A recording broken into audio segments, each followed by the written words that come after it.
Battery শেষ। যখন আসছি তখন দেখছি যে এই থানার পুলিশেরা বকচা বকচি নিয়ে চলে যাচ্ছে ধর আরো, কিন্তু আমাদের যে এখনো শেষ নয় এটা এই থানার পুলিশ হয়তো বুঝতে পারেনি। চল হয়ে গেছে চল, যাই হোক এই আন্দোলন চলবে। আমি মোফাক্কেরুল ইসলাম, একজন হাইকোর্টের উকিল। আমি এখানে কেন ভাষণ দিতে এসছি? আমার বাপের কবর বাঁচাতে হবে ওই জন্য নাকি? না, এই এলাকার ওই যে টোটো চালাচ্ছিল, টোটোটা এমন ভাবে আনলো আর অটোটা মনে হচ্ছে হেলিকপ্টার চালাচ্ছে। ওই হেলিকপ্টার চালানো জয়নালকে বলছি, রে জয়নাল, এই তোর বাপের কবর বাঁচাতে এসছি রে। এই এলাকার চপ বেচছে চপ, আমিনুল, ওর বাপের কবর বাঁচাতে এসছি। আমার আল্লাহ যা ক্ষমতা দিয়েছে, আমি যদি মনে করি আমার আব্বাজান মারা গেছেন এবং হাইকোর্ট থেকে পারমিশন নিয়ে, সুপ্রিম কোর্ট থেকে পারমিশন নিয়ে, আমার যে নেটওয়ার্ক আছে, যে ক্ষমতা আছে, সবগুলোকে কাজে লাগিয়ে ধর্মতলার বুকে আমার আব্বাকে কবরস্থ করতে পারবো ইনশাআল্লাহ। এই এলাকার জয়নাল, এই এলাকার মফিজুল, তুই পারবি না, ওই জন্য এসছি। আয়, দোকান বন্ধ কর, অটো চালানো বন্ধ কর। নিজের বাপ, যে বাপের পানিতে তুই তৈরি হয়েছিস, তোর মা যার পেটে নমাজ ধরে তুই ছিলি, তার কবর যেখানে শায়িত আছেন তিনি মৃত্যুর পর, তোর বাপের তোর মায়ের কবর বাঁচাতে আমরা সবাই এখানে এসছি। ভালো করে জিনিসটা বুঝতে হবে। অনেক মানুষ আছে, অনেক স্ট্যান্ডার্ড টাইপের মুসলমান আছে, অনেক স্ট্যান্ডার্ড টাইপের মুসলমান, মাস্টার ডাক্তার উকিল হাকিম যারা হয়ে গেছে, তারা বলছে এটি কাঠমোল্লা, এটি অশিক্ষিত, এটি বুঝে না, কেউ এসছে আর এরা শিয়ালের মতো হুক্কা হুয়া করছে। ওই স্ট্যান্ডার্ড টাইপের মুসলমান আর অমুসলিম ভাই যারা আছে তাদেরকে বলতে চাই যে আমরা আমার আল্লাহর জন্য 100 বার অশিক্ষিত হতে চাই। কতবার অশিক্ষিত হতে চাই? তোরা যা পাচ্ছিস কর, যা ভাবছিস ভাব, আমরা আমার নবীর জন্য 100 বার অশিক্ষিত হতে চাই। তাদের নজরে এই লোকটি অশিক্ষিত আর স্ট্যান্ডার্ড টাইপের মুসলমান, আর যারা আমাদেরকে কাঠমোল্লা বলে তারা ভাবছে অকাজের লোকটি বসে আছে এখানে, কি হবে এগুলা করে। আইন পাস হয়ে গেছে লোকসভায়, রাজ্যসভায়, এ ভাই ইকোটা বন্ধ করো, রাজ্যসভায়, লোকসভায় রাষ্ট্রপতির সাইন হয়ে গেছে, তবুও ফের আইনটা বাতিল হয়। এটি এমনি করছে এগুলা। তারা জানে না 10টারও বেশি মামলা সুপ্রিম কোর্টে হয়েছে, 120টা। গোটা ভারতবর্ষের যতগুলো হাইকোর্ট আছে সমস্ত হাইকোর্টে মামলা হয়েছে এই আইনকে বাতিল করার জন্য। আর আন্দোলন চলছে। এমন কোন আন্দোলন হয়েছে যে আন্দোলন হয়েছে আর তার রেসে আইন বাতিল হয়নি? তার ছোট্ট উদাহরণ হলো এই কৃষি আন্দোলন।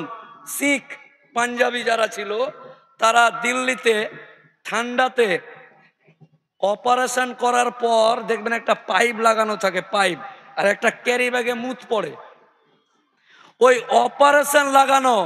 আরে এখানে তো আমার সব ঠিকঠাকওয়ালা লোকগুলো আছে। এখনো তো যেটি ক্যানিং হাসপাতাল আর বারুইপুর হাসপাতাল আর আলিপুর হাসপাতালে আছে, এটি তো আসেইনি, ওটি আসবে একটু পরে যদি আইনটা বাতিল না হয়।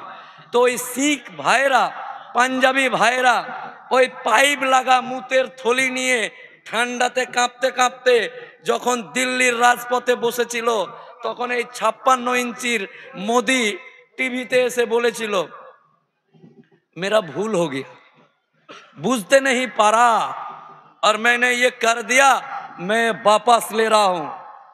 শিখ পাঞ্জাবির সংখ্যা কটা? মাত্র গোটা ভারতে 5%, 3%, 2%। আমাদের সংখ্যা কত? 30 কোটি। 32 কোটি, ওনাদের সংখ্যা কত? 2 3 5 6, বুঝতে পারলেন না? তো ওদের চাপে যদি মোদির মতন অহংকারী লোক টিভির সামনে এসে মুখটাকে কালো করে বলে যে আমার ভুল হয়ে গেছে ভাই, মাফ করে দাও, তাহলে আমাদের চাপে ওর কি কি বলা উচিত? আমি এখান থেকে বলে যেতে চাই, এই আইন যদি অতি সত্বর পুনরায় বিবেচনা করে সুন্দর সুষ্ঠুভাবে, কারণ আল্লাহর সম্পত্তিতে আমি বেঁচে আছি, আমরা বেঁচে আছি, আর আল্লাহর সম্পত্তিতে কেউ হাত দিবে এটা আমরা মেনে নিব? হবে না, হবে না। এসব মিস কল মেরেছে, মিস কল মেরে আঁচ দেখছে। এখানে অনেক ডিআইবি সিআইডি উমুক তুমুক অনেক কিছু আছে, কিন্তু হ্যাঁ এরা চিঠিতে লিখছে, মেসেজ করছে এসপি কে, এসপি মেসেজ করছে ডিআইজি কে, ডিআইজি মেসেজ করছে দিল্লিতে। এখন এই মুহূর্তে লিখছে যে এখানে 10,000 মুসলমান আছে, উকিল সাহেব বলছে এরা শান্ত হয়ে শুনছে। যদি এই জিনিসটা ও লেখে যে বাপ রে বাপ, ক্যানিং হাটপুকুরিয়ার লোক জেগে গেছে, স্যার স্যার জেগে গেছে, না না না না এদেরকে থামানো যাচ্ছে না, এই তাড়াতাড়ি করুন তাড়াতাড়ি করুন। এটা যদি এখানকার ডিআইবি আইবি যারা আছে এসপি কে লেখে দক্ষিণ 24 পরগনার, ওই এসপি লিখবে ডিআইজি কে, ডিআইজি লিখবে অমিত শাহের দপ্তরকে, অমিত শাহের দপ্তর অমিত শাহকে বলবে আপনি কি জানেন আপনি কোথায় ভাষণ দিচ্ছেন? আরে ওইদিকে খেপে গেছে দক্ষিণ 24 পরগনার লোক। ওরে বাপরে, অমিত শাহ যখন দেখবে যে হাটপুকুরিয়ার লোক, দক্ষিণ 24 পরগনার লোক, ক্যানিং এর লোক জেগে গেছে, তখন তাড়াতাড়ি করে, কেন এটা অমিত শাহ কিন্তু বলবে পুলিশটাকে যে এটা কি সামলানো যাবে না, না ওরা কিরা খেয়ে নিয়েছে, মানবেই না এরা, না এরা কিরা খেয়ে নিয়েছে, উঠবো না নড়বো না চড়বো না, বাপ মায়ের কবর টবর কাউকে কিছু দিব না, মানবো না। এটা যদি খবর যায় তখন তার বন্ধু নরেন্দ্র মোদীকে অমিত শাহ বলবে যে হুজুর, বলবে গুরু কাজটা ভুল হয়ে গেছে। এরাও পাঞ্জাবিদের মতন এক হয়ে গেছে একদম, ভেবেছিলাম এরা তো ওই ফুরফুরা আলে হাদিস এই ওই এই করে মরছে, আর ওই কিছু বিস্কুট ছিটালে এদের ভোট পাওয়া যায়, এরা মনে হয় জাগবে না, কিন্তু জানে না। ঠিক আছে, মুসলমান সমাজ নবাবের ছেড়ে যাওয়া বংশধর, নবাব মেজাজি রে ভাই, এক একটু কি নিয়েছিস নে। অনেকে বলছে এই যে এখনই বলছে যে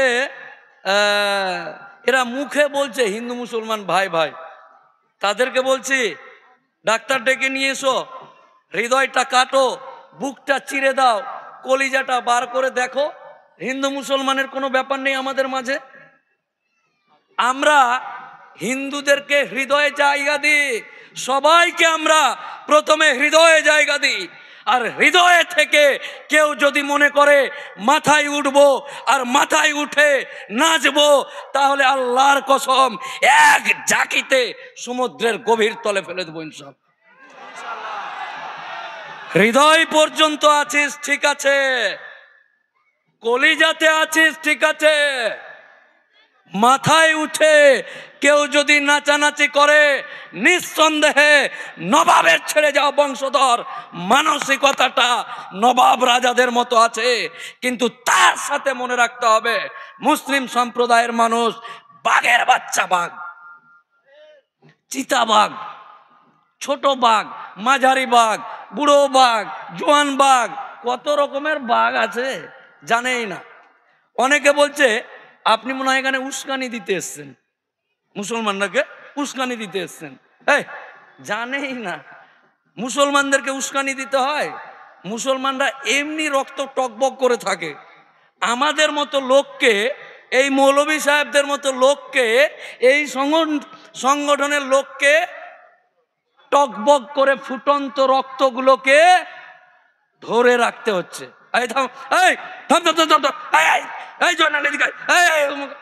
থেমে রাখতে হচ্ছে, আর বলছে উস্কাতে এসছেন, বুঝতে পারলেন না? আমাদের এইখানে যেটি বসে আছে এদেরকে এই সমস্ত মানুষগুলো আটকে রেখেছে ভাই। যারা বলছিস উস্কানি দিচ্ছে, এই দিচ্ছে ওই দিচ্ছে, ভালো করে জেনে নে মুসলমান মানুষকে উস্কানি দিতে হয় না। তারা যদি মনে করে যে তাদের শরিয়তের উপর আঘাত এনেছে, আল্লাহর উপর আঘাত এনেছে এবং নবীর উপর আঘাত এনেছে, এরকম যদি তারা একবার মাইন্ডে নিয়ে নেয়, আমরা চট করে মাইন্ডে নিই না।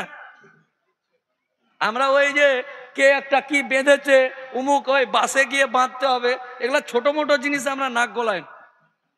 কিন্তু একবার যদি মাইন্ডে নিয়ে নি, না একবার যদি মাইন্ডে নিয়ে নি যে ঘটনাটা কি হচ্ছে রে ভাই, খুব বাড়াবাড়ি হচ্ছে মনে হচ্ছে, না না না খুব খুব যদি দেখি একবার যে খুব বাড়াবাড়ি করছে, যদি মাইন্ডে নিয়ে নি, তো আল্লাহি আল্লাহর কসম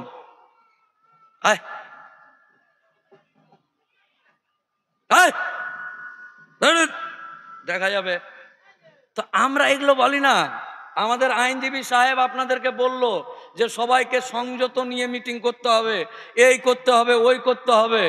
এই করতে করতে নিঃসন্দেহে সেই সমস্ত মানুষগুলোকে যারা 3 দিনের বৈরাগী, ভাতকে বলছে অন্য, তাদেরকে বলছে এই প্রত্যেকটা জিনিসের একটা সীমারেখা আছে, প্রত্যেকটা জিনিসের একটা কন্ট্রোল অফ লাইন আছে।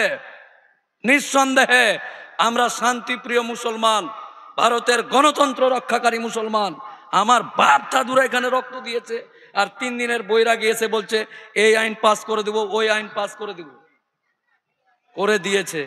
আমাদের ধৈর্যের সীমা যেন কেউ না নেয়, কারণ ধৈর্য হারা মানুষ। অনেকে বলছে যে আরে এইসব সুন্দরবনের বাঘ, এদের লেজটাতে যদি কেউ পা দিতে চায় উল্টে যাবে না ব্যাপার স্যাপার। তাই এই ঘুমন্ত বাঘগুলোকে কেউ যেন না জাগায়। আইনের বিরোধিতা করছি, বিলের বিরোধিতা করছি, নিঃসন্দেহে সরকার এবং প্রশাসনের মাধ্যম দিয়ে খবর যাচ্ছে। এই খবরের ভিত্তিতেই যেন এই আইন বাতিলের জায়গা উঠে, প্রশ্ন উঠে। নিঃসন্দেহে এই খবরটা যেন তারা সঠিকভাবে রূপান্তরিত করে।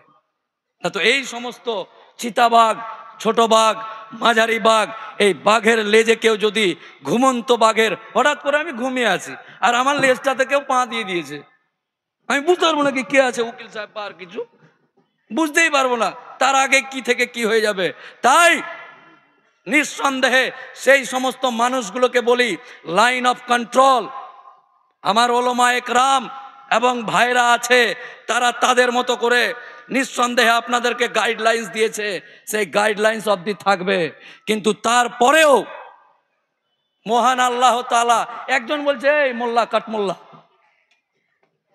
একজন বলছে ফেসবুকে কমেন্ট করেছে, এই মোল্লা কাঠমোল্লা, তোরা বলছিস মসজিদ আল্লাহর ঘর, মাদ্রাসা, কবরস্থান, খানকা, দরগা যা আছে এগুলো আল্লাহর সম্পত্তি, তো তোদের আল্লাহ লোকে বাঁচাবে, তোদের মতন লোকের কি কাজ, তোরা কেন মিটিং মিছিল করছিস? নাউজুবিল্লাহ।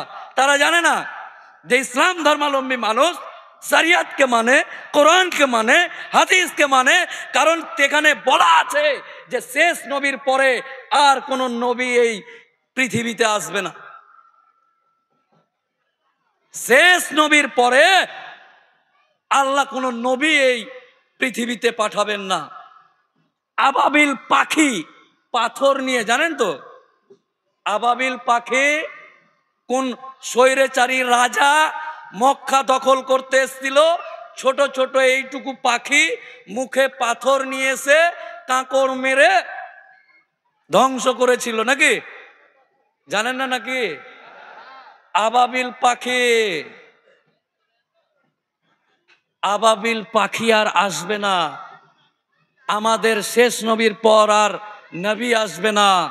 তাই আমরাই নবীর উত্তরসূরি হয়ে, ইসলামের রক্ষাকর্তা হয়ে, আবাবিল পাখির মতো নুড়ি পাথরের শক্তি নিয়ে আল্লাহ যেন আমাদেরকে আবাবিল পাখির মতন শক্তি দান করে। হে আল্লাহ, আমাদেরকে হযরত উমরের মতো শক্তি দান করো। হে আল্লাহ, হযরত উমরের মতো দিল এবং দরিয়া দিয়ে দাও। তাই তাদের উদ্দেশ্যে বলি যে মহান আল্লাহ তাআলা আবাবিল পাখির মতো আমাদেরকে যদি শক্তি দান করে, তাহলে আর কাউকে পাঠানোর দরকার নেই।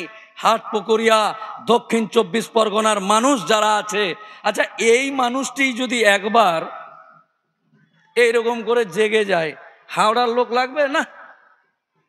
বুঝতে পারলেন না ব্যাপারটা? আরে এইটি লোক থাক, বাড়িটি থাক, যেটি অপারেশন করে পাইপ লাগা আছে ওটি থাক, থাক ওটি, বেটা বেটি বউ থাক, এইটি লোক যদি জেগে যায় আর ঠিক মতন মাইন্ডে নিয়ে নেয় কি হলো কেন হলো কি ব্যাপার, কি হলো কেন হলো কি ব্যাপার, যদি এইরকম মাইন্ডে নিয়ে নেয়, তাহলে হাওড়া হুগলি বর্ধমানের মুসলমানেরও দরকার নেই। বুঝতে পারলেন না ব্যাপারটা? তাই আগামী দিন এটা লং টার্ম লড়াই চলবে। আর এই লড়াইটাকে মোদি আর অমিত শাহ দুজনে কানে কানে বলছে যে মুসলমানদের ইঞ্জিন খুব ঢিল, ইঞ্জিন হর্স পাওয়ার খুব কম, হঠাৎ করে উঠে এনআরসি উঠে গেল বসে গেল, 3 তালাক উঠে গেল বসে গেল। হ্যাঁ, মোদি আর অমিত শাহ কানে কানে বলছে মুসলমানের ইঞ্জিনের হর্স পাওয়ার ধপ করে উঠে ধপ করে নেমে যায়। 3 তালাক বিল উঠে গেল, 3 তালাক 3 তালাক, এনআরসি এনআরসি, নুপুর শর্মা। এটা মোদি বুঝে নিয়েছে যে এদের ইঞ্জিনগুলো হর্স পাওয়ার 20 দিন চিল্লাবে, ও শেষ না। আরে ওগুলো মিস কল ছিল, এবার তুমি বেটা ডাইল কল মেরেছো। বুঝতে পারলেন না? নবাবের লোক না, নিবি একটু কি নিয়েছিস নে, ও নে ঠিক আছে, মিস কল মেরেছিল, এবার ডাইল কল মেরেছে। আমাদের প্রত্যেকটা নওজওয়ান বাপ চাচা যারা আছে তাদেরকে বলছি, বাড়ির প্রত্যেকটা সদস্যকে ওয়াকাফ কি আর কারা করেছে এটা ভালো করে জানিয়ে দেবেন। ওয়াকাফটা কি আর কারা তোর শত্রুতা করেছে। কারণ মুসলিম সমাজের মানুষ জানাজার নামাজ পড়ার আগে আমার বাপ যদি মরে যায়, সমাজের সামনে ইমাম সাহেব বলবে, এই উকিল বাবুর বাপ মারা গেছে, উকিল বাবুর বাপের কাছে কেউ টাকা পয়সা কোনো কিছু পাবে কি, ধার দেনা আছে তো ধার দেনা মিটিয়ে তারপর জানাজার নামাজ হবে নাকি? তো আমরা ধার দেনা রেখে মরে যাওয়া মানুষ না। আমরা কি ধার দেনা রেখে মরে যাই? না না, কেউ মরি না। কেউ মরে নাকি? ধার দেনা না, আমার ধার আছে 500 টাকা পাবে, তাও আমাকে কবর দিয়ে দিয়েছে, এইরকম অনেকে এটা জানে না। হ্যাঁ, এটা তো ভালো জিনিস মুখ দিয়ে বেরিয়ে গেছে। তাদেরকে বলছি, ভাই আমরা মুসলিম সমাজের মানুষেরা মৃত্যুর পর কবরে যাওয়ার আগে সমস্ত ধার দেনা মিটিয়ে দিয়ে কবরে যায়। আমাদের কে সম্পত্তি নিয়ে নিয়েছে, কে নিয়ে নিতে চাইছে, কে এই দেনা রেখে যদি আমরা মরে যাই, আমরা আমাদের ছেলে মেয়েদেরকে বলে যাব নাকি? না, এটি লোক মনে হয় দেনা রেখেই মরে যাবে নাকি রে? হ্যাঁ, একদম। তাই আগামী দিন অত্যন্ত অত্যন্ত আল্লাহর কসম, আমি যদি বুকটা ছিঁড়ে এরকম করে দেখাতে পারতাম আমাদেরকে, আপনাদেরকে দেখতে পারতেন যে এই আইন কতটা আপনাদেরকে ক্ষতি করবে, এবং এই আইন আমার জাত, আমার কম, আমার সম্প্রদায়কে কতটা ক্ষতি করবে। জাগতে আপনাকে হবেই। যদি মনে করেন যে বাড়ি গিয়ে জাগবো, বেটিটাকে রেখে আসি, কালকে জামাইটাকে মুরগা খাইয়ে দিয়ে জাগবো, এরকম ব্যাপার নাই না, টাইমই নাই। এক্ষুনি এই মুহূর্তে 1 সেকেন্ডের মধ্যে আপনাকে জাগতে হবে, আল্লাহর কসম দিয়ে আপনাদেরকে বলছি। আচ্ছা না, আমার 2 কাঠা জায়গা আছে, ওখানে আমার বাপ মরলে কবর দিব, দিবে না। উত্তরপ্রদেশে নামাজ, নিজের বাড়ির ছাদে নামাজ পড়বে, তো বলছে না টাকা দিতে হবে। নিজের বাড়ি, আমার বাপের জায়গাতে আমি বাড়ি করেছি, ছাদে নামাজ পড়বো, বলছে এই করবে। তো এগুলোর একদিন শেষ আছে। এগুলো বাড়াবাড়ি করে মিস কল মারার চেষ্টা করছে, কল ব্যাক হয়নি, তো ওই জন্য এটা মিস কল, কে করেছে না করেছে, মিস কল, কলটা ব্যাক যায়নি, শুধু কলই করেছে। এই মঞ্চ থেকে আল্লাহকে সাক্ষী রেখে বলছি, একবার যদি আমরা কলটাকে ঘুরিয়ে দিই আর ডাইল কল হয়ে যায়, তো আল্লাহ ভালো জানে আগামী দিনগুলো কেমন আসবে। সহ্যের একটা সীমা আছে এবং প্রত্যেকটা জায়গায় প্রত্যেকটা মানুষকে বাড়ি বাড়িতে, গ্রামে গ্রামে, পাড়াতে পাড়াতে। আর এটা রাজনীতির ব্যাপার না, এটা তোর বাপের কবরের ব্যাপার, তোর বাপের কবর। আচ্ছা, এই আইনটাতে কি পাস করেছে এক লাইনে বলে বক্তব্য শেষ করব। আমার নিজেরই গলার অবস্থা খুব খারাপ, দিনে 4-5টা করে মিটিং করছি। কার বাপের জন্য? আমার না। হ্যাঁ, আমি তো হাইকোর্ট থেকে অর্ডার বার করে ধর্মতলায় দিয়ে দেবো। এই যে এটি লোক, এই যে এটি, এটি ওই যে ওটি, এটি যেদিন মরবে, যেখানে কবর দিবে, ওইটিকে বাঁচানোর জন্য, আমার জন্য না। ক্লিয়ার হলো না ব্যাপারটা?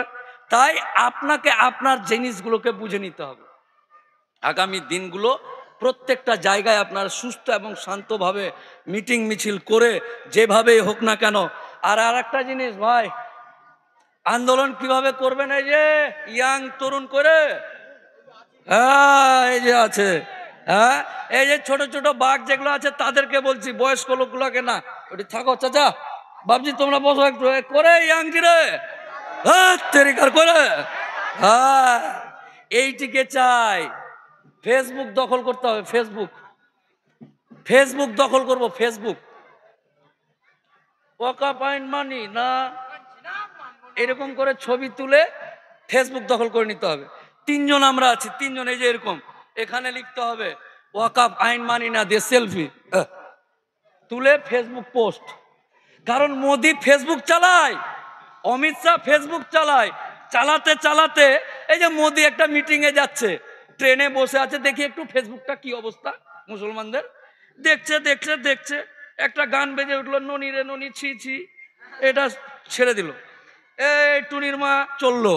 তারপর দেখছে কি রে, ওয়াকাফ আইন মানছি না, এটা এই হাটপুকুরিয়ার ইয়াং, এই ক্যানিং, এই বাসন্তী, দক্ষিণ 24 পরগনা, উত্তর 24 পরগনা, পুরা বাঙ্গাল, এ তো জাগ গিয়া হ্যাঁ।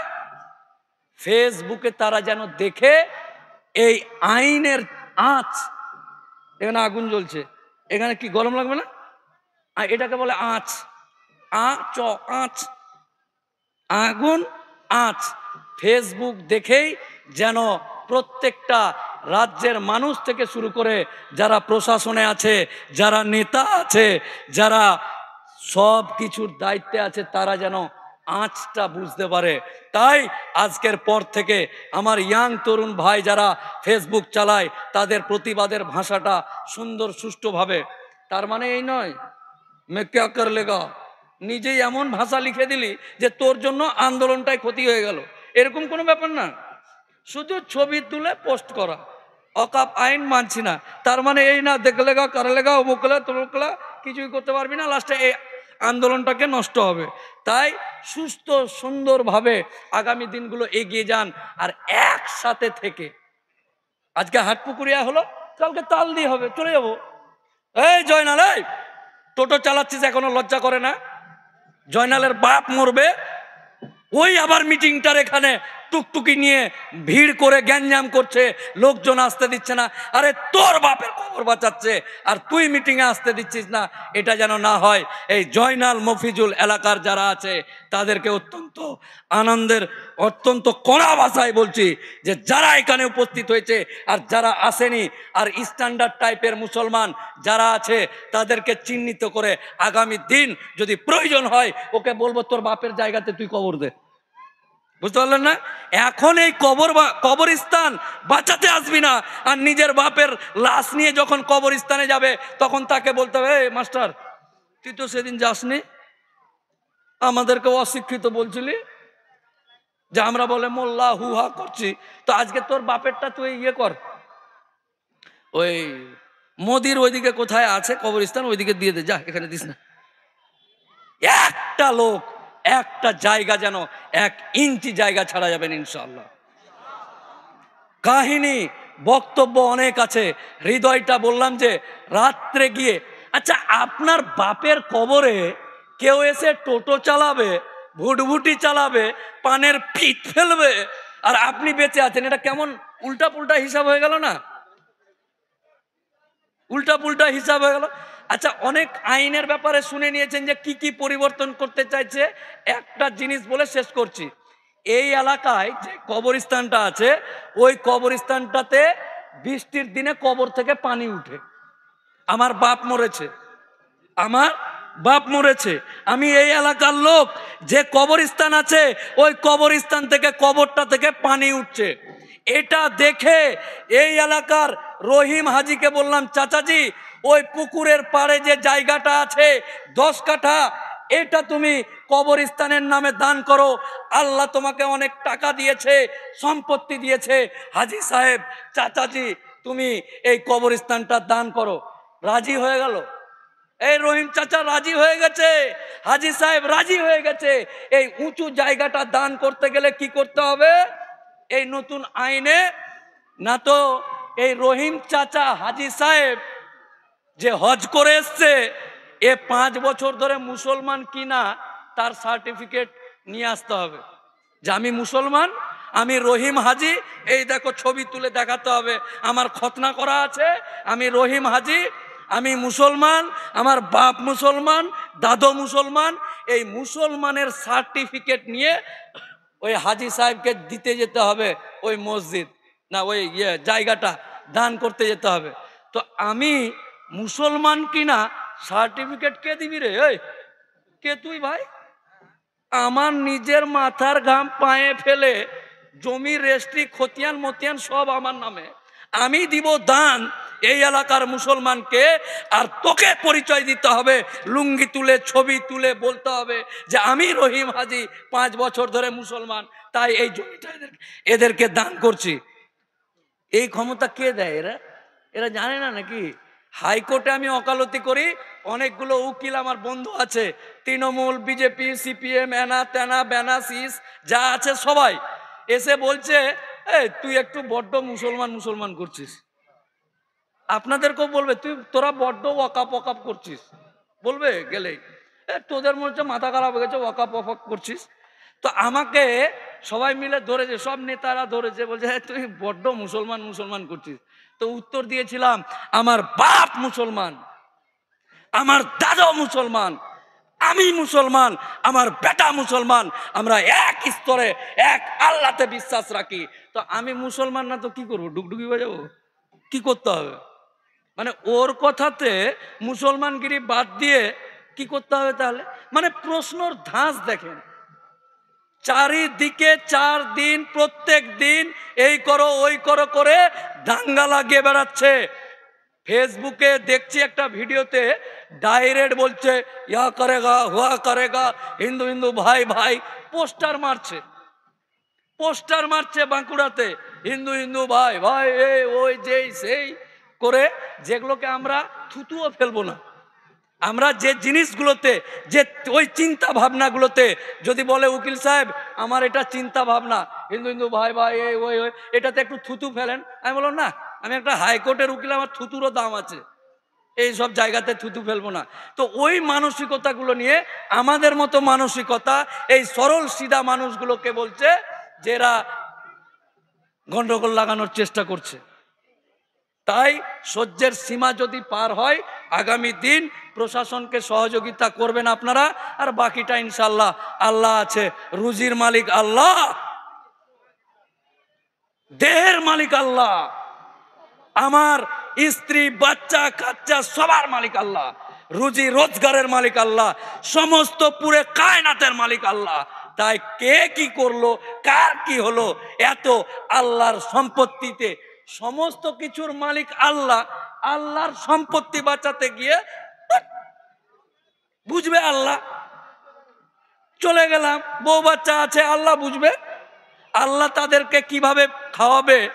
আচ্ছা আল্লাহ কত বড় রুজির মালিক যে যারা সমুদ্রের নিচে আছে তাদেরকেও আহার দেয়, আর যারা এই যে কিছুদিন আগে চাঁদ থেকে ফিরে আসলো সুনিতা উইলিয়ামস, জানেন নাকি?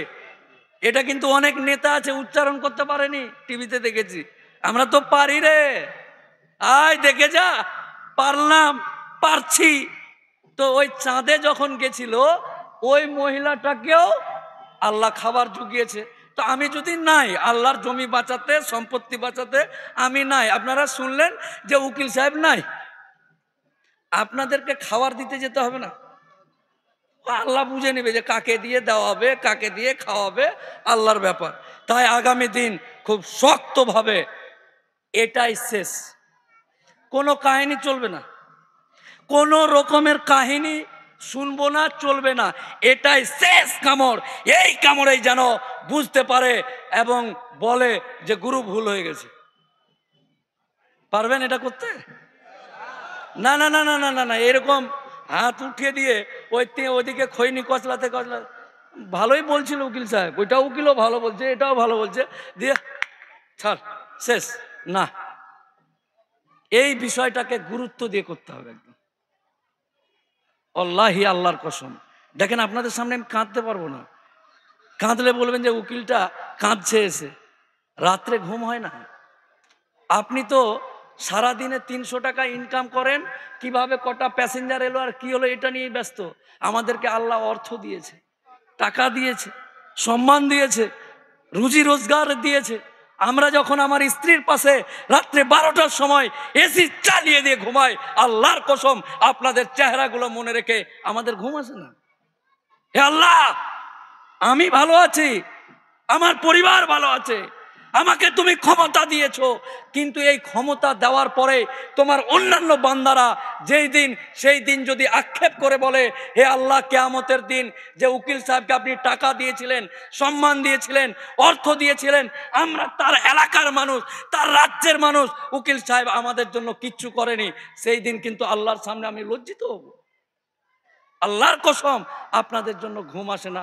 তাই প্রত্যেকটা মানুষকে বলছি, হৃদয় থেকে বলছি, কলিজাটা ছিঁড়ে দেখাতে পারলে দেখাতাম, যে প্রত্যেকটা মানুষের জন্য, প্রত্যেকটা ভাইয়ের জন্য রাত্রেবেলা ঘুম আসে না, যে হে আল্লাহ, এরাকে কে বুঝাবে যে দেশে কি চলছে। একবার বুঝেই শেষ, একবার করেই শেষ, একটা মিটিংয়ে এসেই শেষ, গরম লাগছে চলে যায়, চা খাওয়ার টাইম হয়ে গেছে, বিড়ি খাওয়ার টাইম হয়ে গেছে, উঠে যায়, এই তো হাজিরা দিয়ে দিলাম। এটা হাজিরা দেওয়ার মামলা নয়, গেলাম হাজিরা দিলাম চলে আসলাম নয়। এক কাঠা, এক আল, 1 ফুট যদি আপনার জমি নিয়ে নেয়, 34 বছর ধরে মামলা করছেন, 36 বছর ধরে মামলা করছেন, উকিল বাবুকে গিয়ে টাকা দিচ্ছেন, এটা তো আল্লাহর সম্পত্তি। আপনার 1 ফুটের জন্য আপনার 34 বছর ধরে আপনার বাপ কেস করতে করতে মরে গেছে, তাহলে আপনাকে আল্লাহর সম্পত্তির জন্য কত কি করা উচিত আপনি ভাবেন মনে?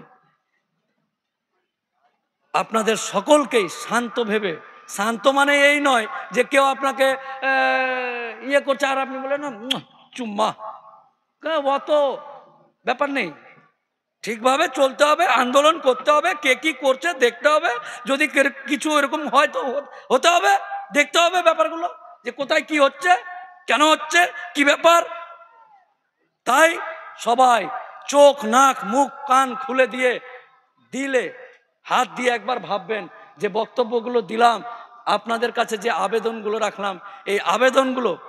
আর একটা ছোট্ট কথা, হিন্দুদের উপর আমাদের কিন্তু ব্যাপার নেই।